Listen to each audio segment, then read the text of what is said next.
Hello everyone. Hello everybody and welcome back. Sorry, the internet, I don't know what it is. Is it wind again? I don't know. But my internet just went down and then it comes back up and I paused the game though. We're still in the middle of the match. Um we'll get right back into it.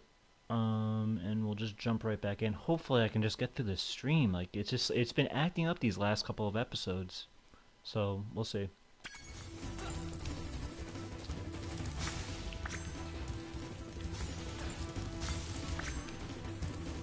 We're here.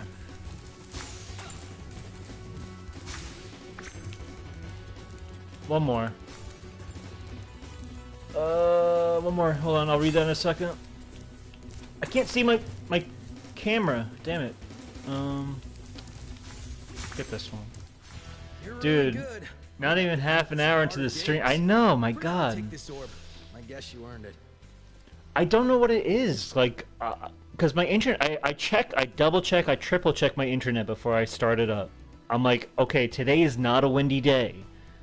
At least as far as I'm concerned, it's not windy. I don't know what it is. It just drops out all of a sudden and then boots back up again. I literally like couldn't. It wasn't just the stream that just like couldn't rent. You know that it wasn't like the internet was low. It just completely failed. So yeah, I don't know what's going on, but hopefully I can just get through the hour without it happening again. It's okay. It happens to me. It just like, ideally I would love to have these be whole parts. I don't want to, you know, just I don't know. It's annoying, but whatever. We'll press on.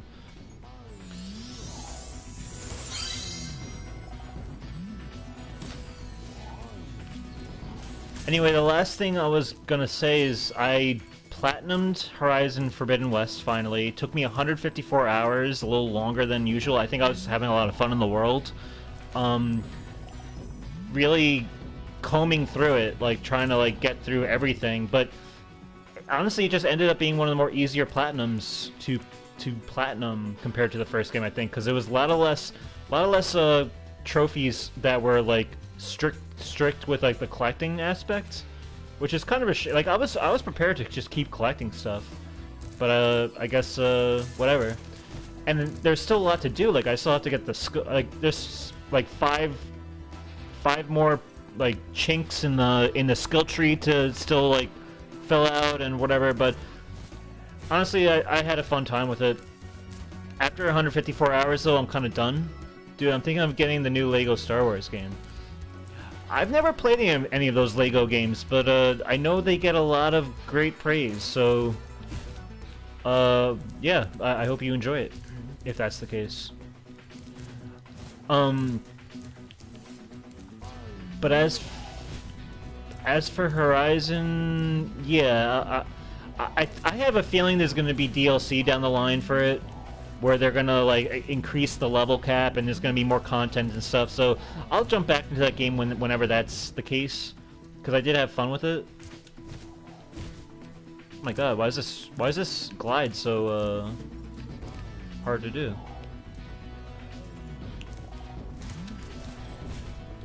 Oh, come on.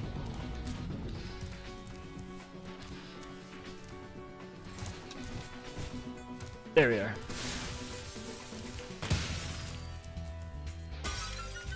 Okay.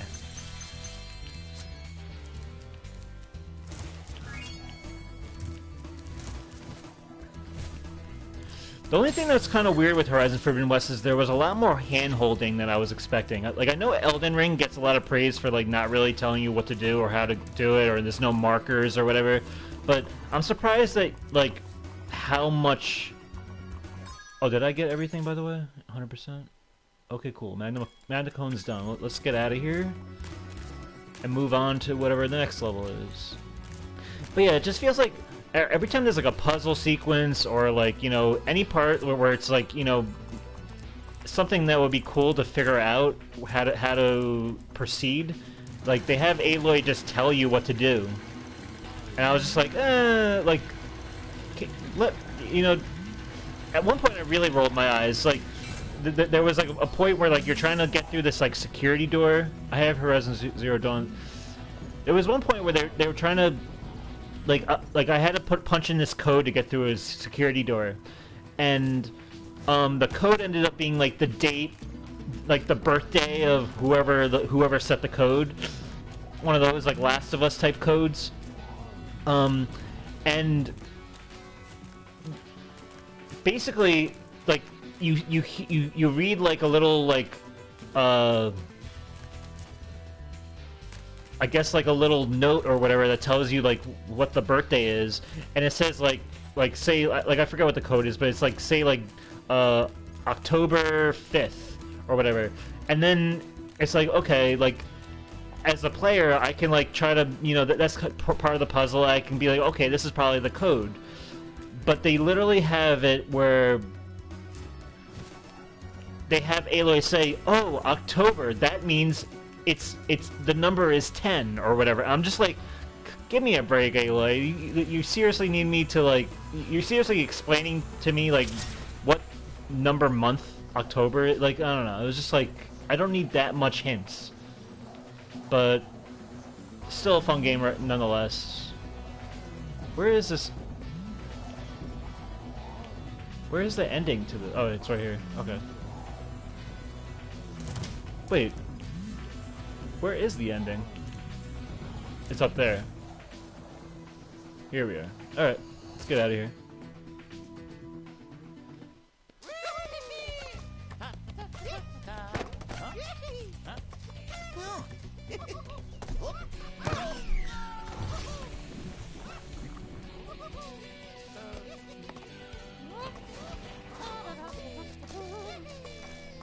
And he's a murderer.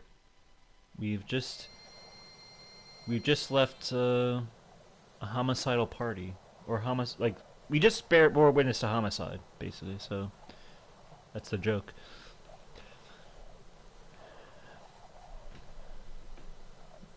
But that's cool. Lego Star Wars, you know. I wish they would make something Lego, because I'm not really a big Star Wars guy. I did watch like the movies like last year, like all of them, like binged all of them. And it's alright. It's not something like I really have any lineage with.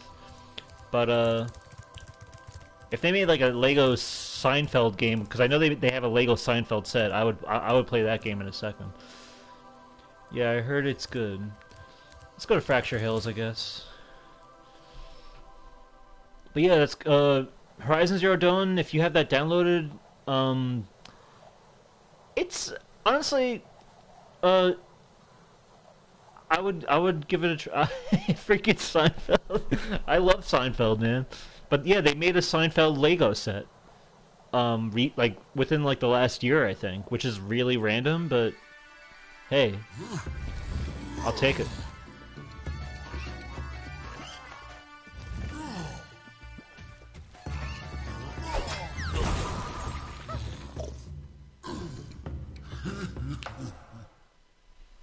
A lot of Earth Shapers in this homeworld. A lot of emphasis. We just went from the Magna Cone Earth Shapers to now the Fracture Hills ones. Well, hello there, Mr. Dragon. You're pretty cute for a quadruped. I wish I could take you on a tour of our temple, but a bunch of lousy Earth Shapers have encased it in stone. Don't you know? Lego Crash Bandicoot. Well, I don't know. See, the thing is, it has to be an intellectual property that doesn't have a game already, for me, personally, because like, it's like, why play Lego Crash Bandicoot? For me, why play Lego Crash Bandicoot when I can just play any of the Crash Bandicoot games? You know, like I want something that just like has like no shot in hell of ever being a video game. If Lego can make it happen, I'll do it. I'll play it. Like if there's a Breaking Bad Lego or Better Call Saul Lego or I don't know, even if it's a Simpsons Lego, I'll play it because, you know, God help us, we haven't had a Simpsons game since like, you know, since like the mobile game and Tapped Out, I think, which was like 2011. The cedars that live here could break the stone with their magical songs, but the Earth Shapers have encased them in stone too. The cedar... Cool. Use a satyr.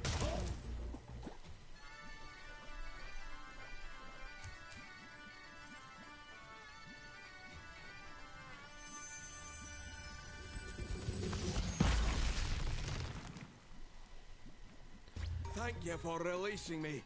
There are still some more satyrs trapped in stone. Thank you for releasing me. Makes a return. These bushes always freak me out because you never know which one's gonna be the monster bush.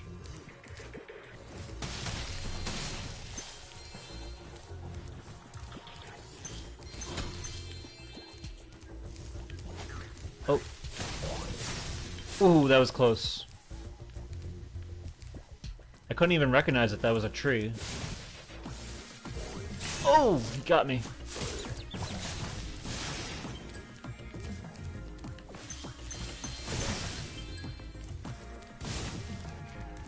Oh, I should have left that.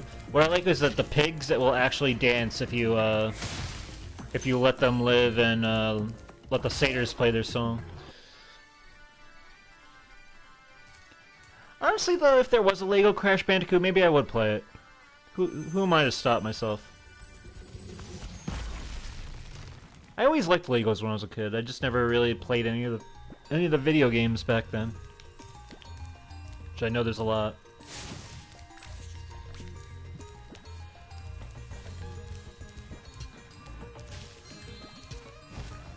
It's better to come back here when I have the head bash and then just clear them out all in one go.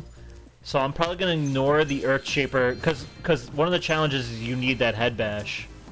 And I always make the mistake of doing because you could do the first challenge with the guy that needs escorting, but if you do it, then you can't do the hunter challenge where you need to like do help him take out the rest of the Earth Shapers. And then if you come back to the level, you have to do the escort mission all over again. So if you're ever like speedrunning this game, always skip the Earth Shaper part. I think that's the best bet to do. Maybe it doesn't have to be a game, just a toy set. Oh no, my internet. I hope my internet's fine. That message happened last time though, and everything seemed to be okay. So hopefully. And it's not like this game is running at like 180 or 1080p right now. I have it at 720p, so it's not like the broadcast is like, you know, working double time to like keep the internet good. It was lagging a little bit, okay. God, I just hate not knowing what the problem is because it's not like I'm gonna stop streaming. Maybe I'll do like a test stream down the line to see what the best course of action is or what might maybe causing the problem.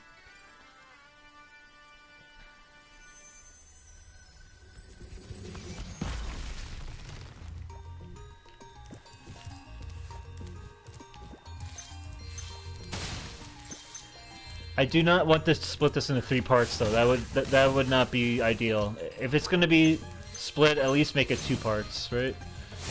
Oh, I should have kept that pig again, but whatever.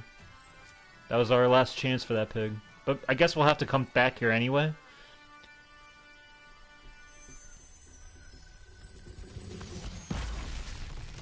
It's great to be free.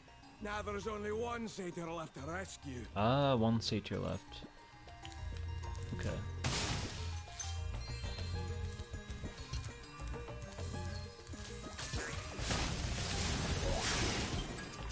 Woo!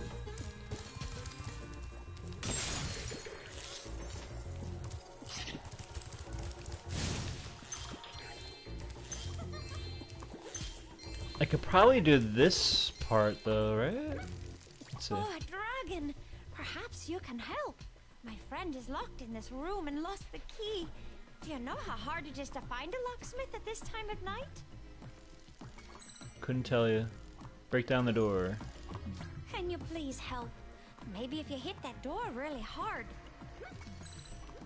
I guess I can try to get the... I need 14 kills, though. That's the thing. Alright, let's see. That's 11. But 12 up here. Let's get this guy out of the way.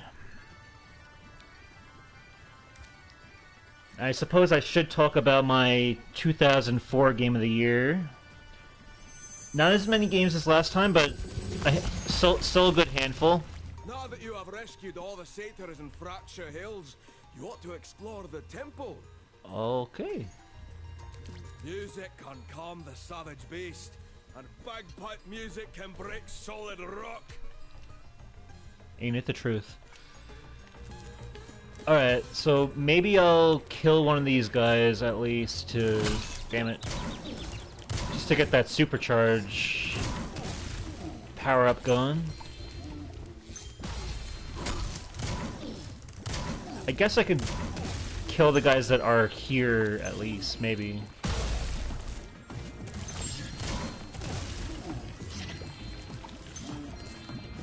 Get these gems out of here. Alright, so 2004 Game of the Year. The one game that probably is not my favorite, that I'll start off with, that isn't necessarily a bad game, but is a game I didn't really play that much because it was kind of a disappointment when it released, is the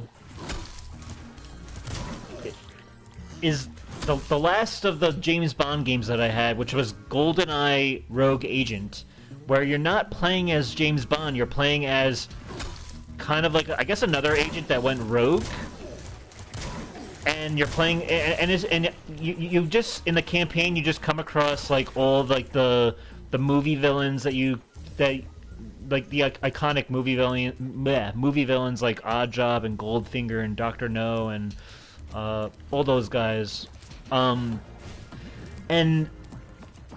the game, like, it's a first-person shooter, so, you know, Everything or Nothing was like the last game I played as James Bond, and that was a third person. I might have an idea. You might have an idea. We'll see. But yeah, this GoldenEye Rogue Agent was... It came at a weird time because, one, I was already disappointed that I wasn't playing as James Bond, so I kind of had like a... I guess I kind of didn't give it a fair shake. This is a game, by the way, that I never beat because I just was not interested in it. I just simply was not. But I think at the time it was a good game. But there were other first-person shooters that were kind of catching my interest at the time. There were, like, honestly, between James Bond games, I'd rather play Agent Under Fire or Nightfire. But I think one of like the cool things about GoldenEye Rogue Agent, though, was it had a huge emphasis on using an actual GoldenEye as kind of like your power-up to do all these kind of like weird tricks or whatever that were kind of unique, like seeing through walls, or I don't know, it was weird, like a bunch of weird stuff. I never really progressed through the game to see like all the power-ups, but one of the cool things too was that you were able to dual wield independently with a bunch of weapons. So you can have like a submachine gun and a pistol, or vice versa, or any type of, like, any kind of arrangement really with dual wielding. And like back in 2004, like the concept of dual wielding, after like Halo 4 really made it popular, that was it became kind of a trend. And that was the first game I played, and probably the only game of the PS2 era, I think, that really made dual wield weapons a very prominent staple of its game. So that's the one thing I can probably say about it, but this supercharge really... But yeah, the game just didn't really grab me other than that. I remember playing some of the multiplayer and it was fun, and apparently you can like unlock a lot of the characters through the campaign and stuff, just like with Nightfire or Agent Under Fire. But I don't know. I did play it recently before this stream to kind of get an idea of what I may have forgotten about it or whatever. And the only thing I can really tell you, other than what I've already said, is that the game is... It's okay. It's a little clunky now. Compared to other shooters, even of the time. Oh, God. But yeah. I bought the game too. It definitely was called GoldenEye Rogue Agent because they were trying to really bank on that GoldenEye money from the N64 days. Which is, you know, which is kind of what made it disappointing too, is that it's not as good as that game either, I don't think. Okay, let's try to get the, this really is a trial and error thing here. Maybe I should get this guy out of my way. Oh. Ouch. But yeah, that's... The other games aren't bad games though.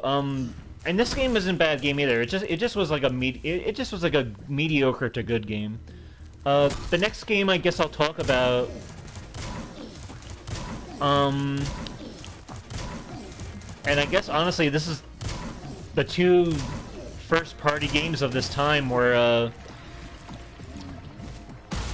it was Jak 3 is one of them, and that was a game that I felt was a nicer balanced game compared to the second game, which was more had a lot of weird difficulty spikes.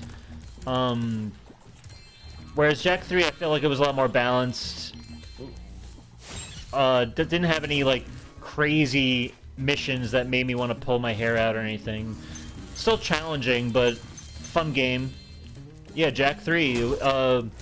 I enjoyed Jak 3's aesthetic too. I like the desert area. I like the kind of like the dune buggy thing that it had going for it. I like that you were able to like use like that like lizard thing as like a mount. There was a lot of cool aspects to Jak 3 that I really liked. The ending I remember being a little far-fetched. I won't say what it is, but I'm sure you might remember it. But there we go. Oh, thank goodness you broke that door down for me. I thought I'd be stuck in here forever. I found this fancy orb in here. Please, take it. Yeah, it was very Mad Max, that whole like desert racing vibe, and kind of like the battle aspect to it too, where you were just like firing like your machine gun and like firing weapons and stuff. That was cool, and it was a nice launchpad, I think, to a game I don't own. It's the only Naughty Dog game I don't own, and that's Jak X Combat Racing. I feel like I need to get that game at some point, Jak X, but just to like say, just to add it to the library and kind of like experience it. But yeah, Jak 3, I enjoyed it a lot. It was probably it's probably like head to head with Jak and Daxter Precursor Legacy for me. Jak 2 just there's so many like, it's fun. It's a great game, Jak 2, but it definitely scarred me in some aspects because of how intense it could be at times. I guess I'll try to get the gems around here first before I move on.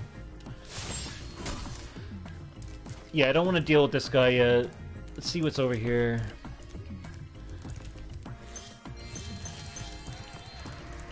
I probably should... Oh, you know what? I should... Now that I have that supercharged stuff out of the way, I should use it to get into one of those rooms, because I know there's a chest I need to break.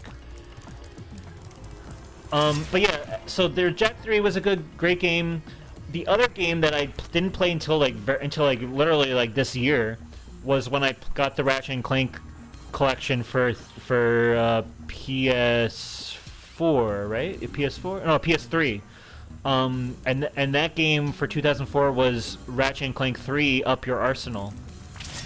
Honestly, I think Up Your Arsenal was the game that I played the most, because after beating all three of them, then I was just playing New Game Plus like over and over and over, and I think I ended up getting like all the bolts I needed and stuff. I still have to platinum the game. But yeah, I think Ratchet and Clank 3: Up Your Arsenal might be my favorite Ratchet and Clank game out of those first 3 games. I think Ratchet and Clank 2, one of the reasons I didn't find it as appealing in parts is because... Actually, let me find out where this chest is before I go crazy.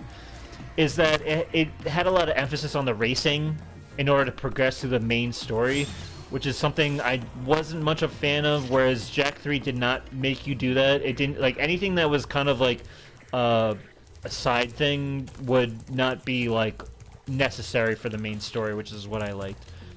Ratchet 2 is my favorite. And Ratchet 2 is still great. It's just, yeah. What I really like about Ratchet 3 the most is the whole thing that you have, like, your own ship, and that's, like, your base. I really dug that. And I also dug the whole kind of, like, huge, like strategy, like, battle strategy aspect to it, too. Where is this chest? I need to find where it is before I really... If I go through here... Okay, first let me get this... But yeah, I really liked, like, when you get into, like, when you're facing against those huge, like, robots and stuff, and you're in, like, an arena... I mean, every game has an arena, but you know what I mean, where, like, you are helping, like, your ally bots or whatever. Those little, like, game missions... I really enjoyed. It made me think that, like, if I had this game during the PS2 era, I think it would have been one of my favorite games of all time. But alas, I do not have the like the lineage aspect of it. Me lacking the lineage of Ratchet and Clank kind of just doesn't.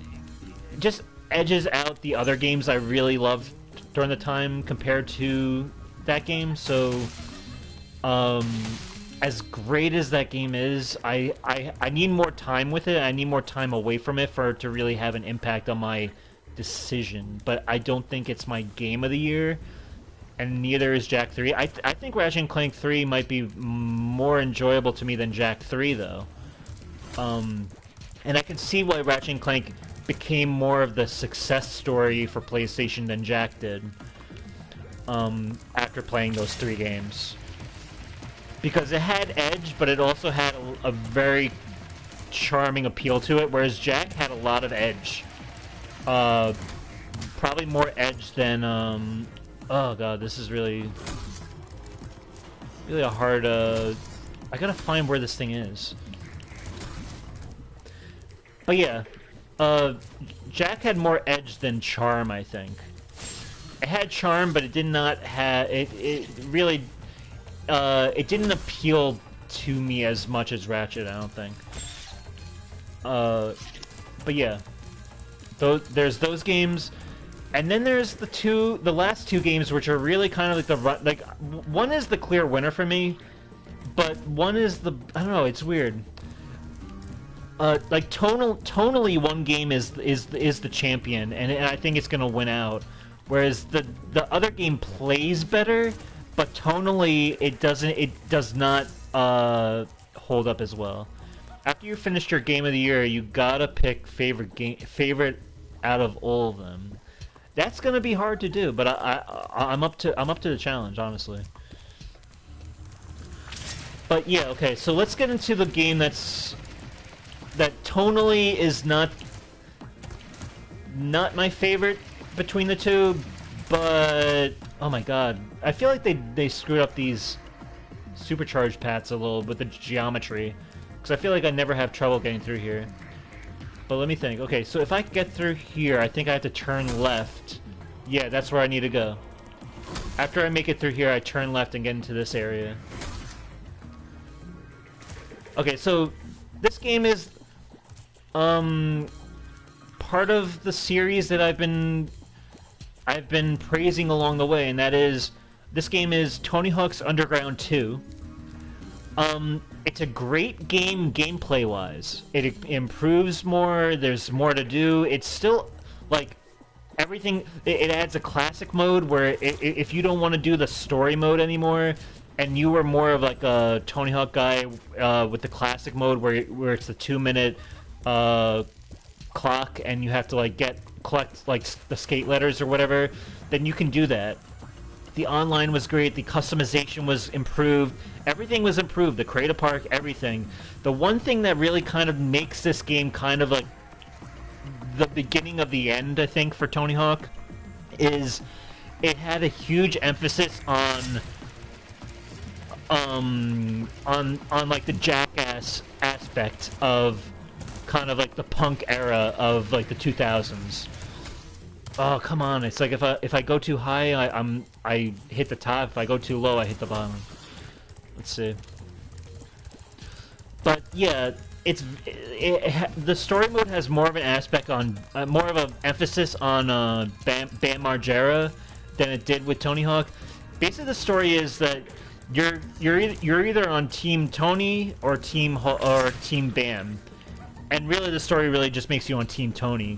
But you kind of switch off and whatever, and you're basically on this like world destruction tour where you have to go around the world to different cities and just cause destruction and mayhem through your skateboarding skills or whatever, which is kind of a really thin premise, but that's kind of what the premise was. Beautiful. There we go. Now I got it. All right, I think we're gonna move on from this area because we're gonna be coming back to it. But yeah, Tony Hawk's Underground 2, it has this very jackass vibe to it, and it makes you like do all these weird things, like like driving like a mechanical bull as Steve-O and playing as Wee-Man, and it's like it feels like the jackass world really takes over in this one, whereas and it became less about the skateboarding and more about just being an asshole. And tonally, that has always been kind of a plaguing the game, because it really is still a great game. It still holds up. The online multiplayer was still amazing. But yeah, it just it's a different tone game. But I still really enjoyed it. The soundtrack was amazing back then. I remember the trailer for it at the time. It was Johnny Cash's Ring of Fire, which is very out of place for a Tony Hawk game, but it was. They always throw in these like random kind of like classic rock or country or whatever, but it was always mostly like a punk rock type soundtrack. Oh, hi, Dragon Boy. You're probably expecting me to say, "You're my hero. Thanks for saving poor, helpless me." Sorry, short stuff. I was only in here because I like the peace and quiet. Anyway, the other fawns wanted me to give you this talisman. Alright. Love the Valley Girl-ness of these fawns here. Sorry if I sounded unfriendly earlier. I didn't mean to. I think they sounded more Valley Girl-like in the original. Maybe they didn't. Maybe they wanted to tone it down because it was like offensive or something. Alright. We're out of here. Alright, so after this cutscene.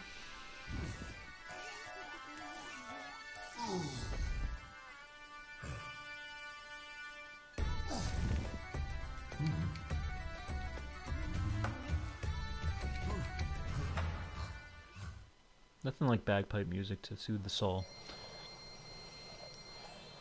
Okay, so yeah, I think I named all of them except my Game of the Year, so let me just double check, because I have it written down here.